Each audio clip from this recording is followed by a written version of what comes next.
Kita haptong largo mga isuon, no, mga baby pa ta sa atong Diyos. Sa dihang katong panahon nga gipanganak ta ang pag-usap.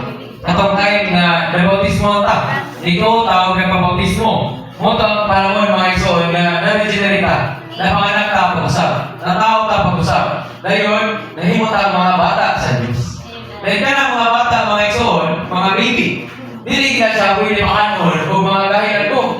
Dili ka siya pwede makanon o mga buga, mga tangon o sa badya, may patsog. So dili siya pwede, bawal siya. So unsa man naging kinahanglan? Una gyud ipakaon sa mga baby. Gatas, yes, gatas. So gatas yun ang ipakaon. Dili pa gyud lugaw. Gatas sa. So ready, breastfeed pa gyud. So gatas pa gyud sa mga mama. So dili mga iso in the same way sa napanganak ta pag-usap sa atong Dios mga igsoon.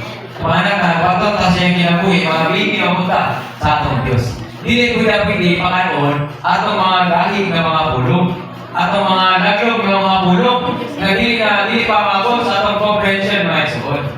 So nagkinahanglan ta sa ganili is milk of the word. Nagkinahanglan ta sa gatas sa pulong sa atong Dios mga igsoon. Sa katong mga umupa ng mga pulong, dili pa kahit mga igsoon. So muna ipangalagan sa Ginoo nga ni kanato. Nga ato karon ay makaon mga igsoon. So salamat sa atong Ginoo nga ang pulong sa Ginoo which is the Bible, nag-contain siya sa gatas sa pulong mga igsoon. Kasi niya gipanganak ta pag-usap, nakapatunta sa kinabuhi sa Dios, nahimo ta mga igsoon nga makapaton pod niini gatas sa pulong. Kung magdala na to, nga mutubo ta sa kinabuhi mga igsoon. Mahimo ta nga mutubo sa kinabuhi. Kay dili pwedeng pabili na ta baby. O magpabili na ta bata mga igsoon sa pananaw sa atong Dios. No, gani sila lay gani mo. Pagpanganak wala man na ni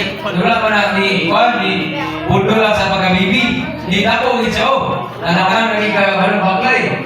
So